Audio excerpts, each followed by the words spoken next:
ये कहानी क्लाउड नाम के एक लड़के के ऊपर आधारित है जिसे अपने ही दोस्त की माँ के साथ प्यार हो जाता है और वो उसके साथ गपागप भी करता है। अब इसके बाद कहानी में आगे क्या होता है ये हम आज की इस एक्सप्लेनेशन में देखने वाले हैं। आज मैं जिस फिल्म को एक्सप्लेन करने वाला हूँ उसका नाम है इन द हाउस और ये फिल्म 2012 में रिलीज हुई थी। मूवी की शुरुआत में हम जर्मन नाम के एक आदमी को देखते हैं जो एक स्कूल में फ्रेंच टीचर होता है। इसके बाद जब जर्मन घर पर स्टूडेंट के असाइनमेंट चेक कर रहा होता है तभी वहाँ पर उसकी वाइफ जेना आती है। फिर जेना भी कुछ स्टूडेंट्स के असाइनमेंट चेक करती है और जर्मन से पूछती है कि तुमने स्टूडेंट को इतने गंदे मार्क्स क्यों दिए। इस पर जर्मन उसे बोलता है कि बच्चों ने कुछ खास तो लिखा ही नहीं है तो मैं इन्हें अच्छे मार्क्स किस चीज के दूं। तभी जर्मन क्लाउड नाम के एक स्टूडेंट का असाइनमेंट पढ़ता है जिसमें लिखा हुआ था कि क्लाउड राफा नाम के एक स्टूडेंट के घर पर काफी दिनों से जाना चाहता था और फिर एक दिन वो राफा को मैथ पढ़ाने के बहाने उसके घर पर जाता है। वहाँ पर उसकी नजर राफा की माँ एस्थर पर पड़ती है जो दिखने में बहुत ही खूबसूरत थी।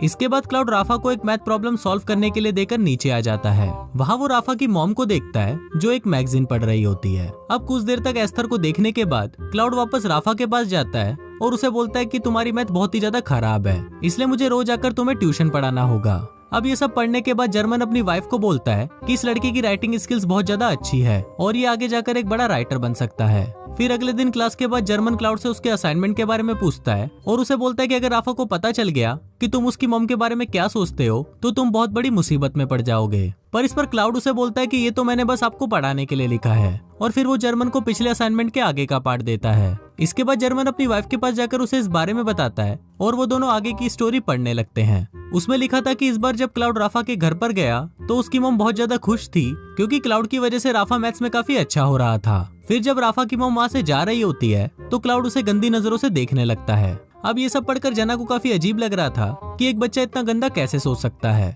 पर जर्मन को इससे कोई फर्क नहीं पड़ता क्योंकि वो क्लाउड की राइटिंग स्किल से बहुत ज्यादा इम्प्रेस था।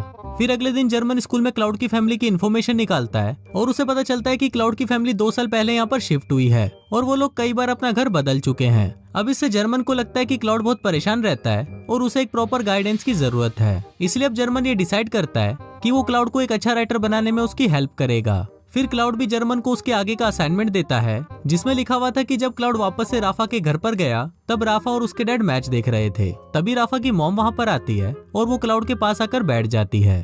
थोड़ी देर बाद राफा के डैड को एक अर्जेंट कॉल आता है और वो उठकर वहाँ से चले जाते हैं। अब ये देखकर क्लाउड सोचता है कि अगर ऐसे ही राफा के मॉम और डैड के बीच में दूरियां बढ़ती गई तो वो राफा की मॉम को आसानी से पटा लेगा। अब ये असाइनमेंट जब जर्मन अपनी वाइफ को पढ़ाता है तो अब उसकी वाइफ को भी ये लगने लगता है कि क्लाउड की राइटिंग स्किल्स बहुत ज्यादा अच्छी है। फिर अगले दिन स्कूल में क्लाउड जर्मन को एक और असाइनमेंट देता है जिसे घर आकर जर्मन अपनी वाइफ के साथ पढ़ने लगता है। उसमें क्लाउड ने लिखा था कि मैंने इस बार राफा को मैथ की एक बहुत ही मुश्किल प्रॉब्लम सॉल्व करने के लिए दिया और फिर मैं नीचे राफा की मॉम को देखने चला गया। नीचे राफा की मॉम और डैड आपस में बहस कर रहे थे जिसे देखकर क्लाउड को बहुत अच्छा लगता है। थोड़ी देर बाद जब राफा की मॉम बाहर आती है तो वो क्लाउड को देख लेती है, पर तभी क्लाउड सामने रखी हुई पेंटिंग को देखने का नाटक करने लगता है। पर राफा की मॉम को ये पता चल गया था कि क्लाउड उनकी बातें सुन रहा है, इसलिए वो रात को राफा के डैड को बोलती है कि उन्हें राफा के लिए कोई दूसरा ट्यूटर ढूंढना होगा। अब ये सब बातें क्लाउड भी छुपकर सुन रहा होता है और उसे अब बहुत ज्यादा टेंशन होने लगती है क्योंकि अगर इस बार राफा के मैथ्स में अच्छे नंबर नहीं आए तो वो राफा के घर पे ट्यूशन पढ़ाने नहीं आ पाएगा।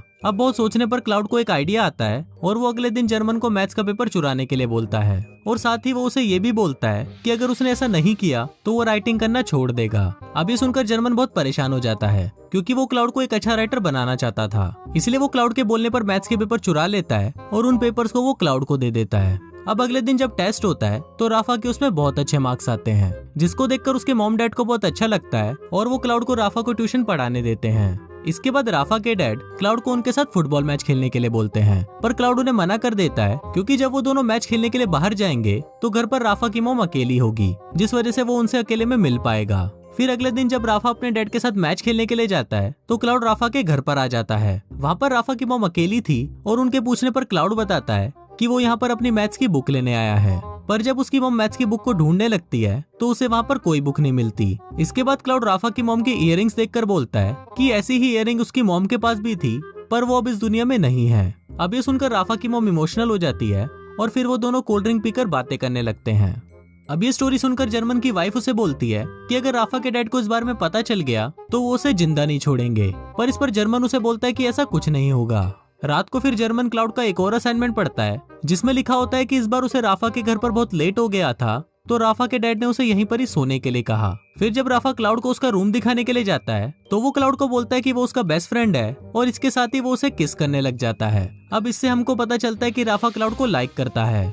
फिर जब आधी रात हो जाती है तो क्लाउड चुपके से राफा की मॉम के कमरे में जाता है और वो उसे सोते हुए देखता रहता है।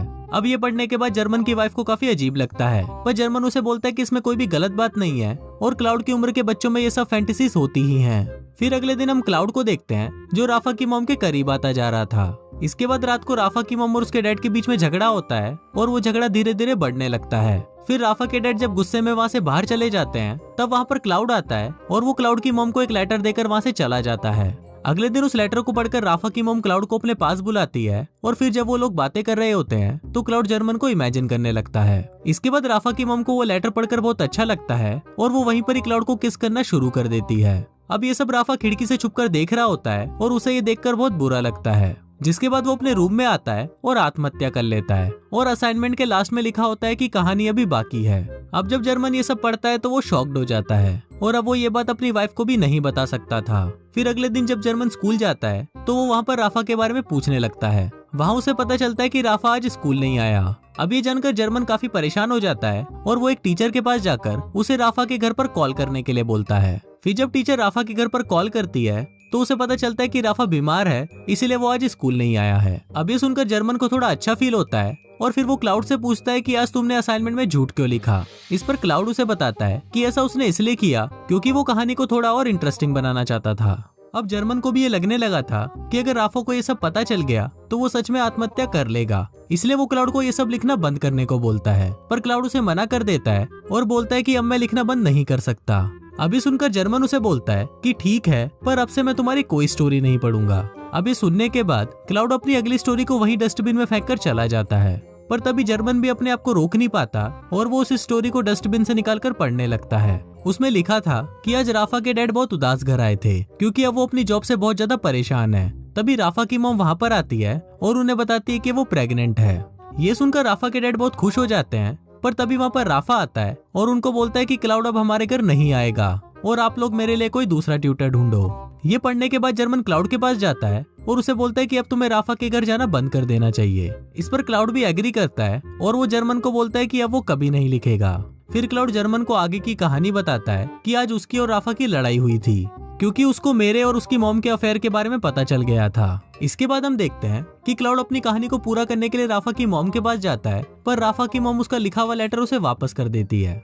फिर क्लाउड उसे बोलता है कि हम दोनों यहाँ से कहीं दूर जा सकते हैं, पर राफा की मॉम उसे मना कर देती है क्योंकि क्लाउड उम्र में बहुत छोटा था। अब इससे क्लाउड को बहुत बुरा महसूस होता है और वो रोने लगता है। इसके बाद क्लाउड जर्मन के घर पर आता है जहाँ उसकी वाइफ जीना उसे बताती है कि जर्मन अभी घर पर नहीं है। इस पर क्लाउड उसे बोलता है कि मुझे पता है कि वो घर पर नहीं है, इसीलिए ही तो मैं यहाँ पर आया हूँ। इसके बाद हम जर्मन को देखते हैं जिसे स्कूल से निकाल दिया जाता है क्योंकि प्रिंसिपल को पता चल गया था कि उसी ने ही पेपर चुराया है। फिर जब जर्मन अपने घर पर आता है तो उसकी वाइफ उसे अगला असाइनमेंट देती है, जिससे जर्मन को पता चलता है कि क्लाउड यहाँ पर आया था। उस स्टोरी में लिखा था कि क्लाउड जीना को बताता है कि जर्मन ने उसे एक बार कहा था कि मेरी बीवी बांझ है, इसलिए हमारा बच्चा नहीं हो रहा। अभी सुनकर जीना को बहुत गुस्सा आ जाता है और वो क्लाउड के साथ ही घपाघप करने लगती है। अब ये पढ़कर जर्मन को बहुत गुस्सा आता है और वो जीना के साथ लड़ने लगता है।